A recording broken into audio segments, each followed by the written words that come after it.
ప్రియమైన వారలారా, యేసుక్రీస్తు నామమున మీకు నా ప్రేమపూర్వక శుభాకాంక్షలు. ఈ దినము ఒక కార్యమును మీరు చెయ్యాలి. ఏం చెయ్యాలని చూస్తున్నారా? మీ చేతి వేలుతో మీ కంటి గుడ్డుని తాకి చూడండి. కంటి గుడ్డుని తాకగలమా అని చేపెట్టి ట్రై చేసి చూడండి. వేలుతో మీ కంటి లోపల పెట్టి తాకి చూడండి. ఆ కంటి గుడ్డుని తాకగలరా? కంటి పాప అని చెబుతారు కదా, దాన్ని తాకగలరా? తాకండి, ట్రై చేసి చూడండి. దగ్గరకు తీసుకెళ్ళండి. కంటిరెప్ప టక్కుమని మూసుకుంటుంది. మీరు ఎంత ప్రయత్నించినా చేయి పక్కకు వెళ్ళినా వెంటనే కళ్ళు టక్కున కంటిరెప్ప మూసుకుంటుంది. కంటి పాపను అంత ఈజీగా తాకలేము. ఒకవేళ కంటి డాక్టర్ దగ్గరికి వెళ్లారంటే వారు అలాగే రెప్పను పైకి లేపి అలాగే చూస్తారు. మీరు సొమ్మసిల్లి పడిపోయి చలనము లేకుండా ఉన్నారంటే అలాగే చూసి కంటి పాపను చూచెదరు. ఎవరైనా తాకడానికి చేతిని చాపితే ఏమవుతుంది? టక్కున రెప్పలు మూసుకుని కంటిపాపను కాపాడును. ఆ కంటిపాపను కాపాడును. అదే విధముగా దేవుడు మిమ్ములను కాపాడుచున్నారట. జకర్యా 2వ అధ్యాయము 8వ వచనములో, మిమ్మును ముట్టినవాడు తన కనుగుడ్డును ముట్టినవాడు. దేవుడు చెబుతున్నారు, నా కుమారుడా, నా కుమార్తె, నిన్ను ముట్టువాడు నా కనుగుడ్డును ముట్టినవాడు. అంటే దానికి అర్థమేమనగా, నిన్ను నన్ను దేవుడు కంటిపాప వలె కాపాడుచున్నారు. కనుక మనల్ని గురించి అనుకునేటప్పుడు ఏం చెప్పాలంటే, నేను దేవుని కంటి పాపను.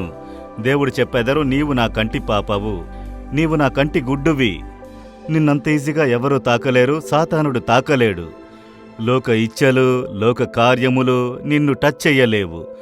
అలా మనల్ని కాపాడే ఒక దేవుడు మనకున్నారు. ఎంత గొప్ప భాగ్యం కదా! ఎంత గొప్ప భాగ్యము, ఎంత గొప్ప సంతోషం కదా! మనల్ని కాపాడే ఒక అద్భుతమైన దేవుడు మనకు ఉన్నారు. కనుక దేవుడు వచ్చి మన మీద ఉంచిన ప్రేమ, కరుణ ఎలాంటిదని ఆలోచించి చూడండి. కంటిపాప వలె మనలను కాపాడే ఒక అద్భుతమైన దేవుడు ఆయన. నేనింతకు ముందే మీకు ఒక సంఘటనని చెప్పియున్నాను. జ్ఞాపకం ఉన్నదా మీకు? విదేశములో ఒక జూలో అందరూ మృగములను చూడ్డానికి పోతారు కదా. అప్పుడు కొన్ని స్థలాల్లో ఏం చేస్తారంటే, సిమెంటుతో గోడ కట్టి ఉంటారు. కింద చాలా లోతైన గుంత ఉంటుంది. అది చాలా లోతుగా పులులు, సింహాలు సంచరించినట్లు చేయుదురు. మనం అలాగే సూటిగా చూడగలము. ఆ విధముగా అవి వచ్చి దాటి రాకుండా చాలా ఎత్తుగా ఉంటుంది ఆ గోడ. కనుక ధైర్యంగా మనం చూడవచ్చు, ఫోటోలు తీసుకోవచ్చు. ఒకసారి ఒక యవ్వనస్తుడు ఒక ఎలుగుబంటి వాటన్నింటినీ చూస్తూ ఉన్నప్పుడు హఠాత్తుగా అంత ఎత్తుకి కోపంతో వాని మీద దాడి చేసి లోనికి ఈడ్చుకొని వాన్ని పీస్ పీసుగా చేసి అంతం చేసింది. వానిని కాపాడుటకు ఆ జూలో ఉన్నటువంటి దాని కొరకు ఉన్న భద్రతాధికారులు పరిగెత్తుకుని వచ్చి చూశారు. అంతలోనే వారిని చంపేసింది. ఎలాగండి ఆ ఎలుగుబంటు ఇంత ఎత్తుకు ఎగిరింది? అవి దాటి రాకుండా ఎంతో ఎత్తుగా ఆ గోడ కట్టబడ్డది. అదెందుకు ఆ యవ్వనస్తుని పట్టి లోనికి ఈడ్చుకోవాలి? అప్పుడు పక్కనున్న వారు చెప్పారు, వాడు వచ్చి ఆ ఎలుగుబంటికి పిల్లలు ఉన్నవి. ఎలుగుబంటికి పిల్లలంటే చాలా ప్రేమ. ఆ పిల్లల్ని కాపాడుటలో చాలా జాగ్రత్త కలిగి ఉంటుంది.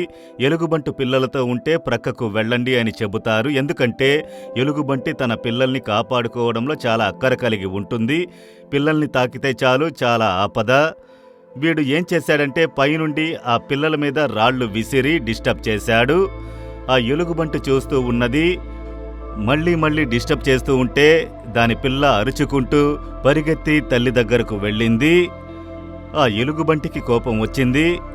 నా పిల్ల మీద నీవు చేయి పెడతావా అని రంకెలు వేసుకుంటూ వేగంతో పైకి లేచి కరెక్ట్గా వాణ్ణి ఈడ్చుకుని వచ్చి చంపేసింది. ఆ ఎలుగుబంటికి తన పిల్ల మీద ఉన్న ప్రేమ, నా పిల్లను నీవు ఎలా తాకవచ్చు అనున్నది.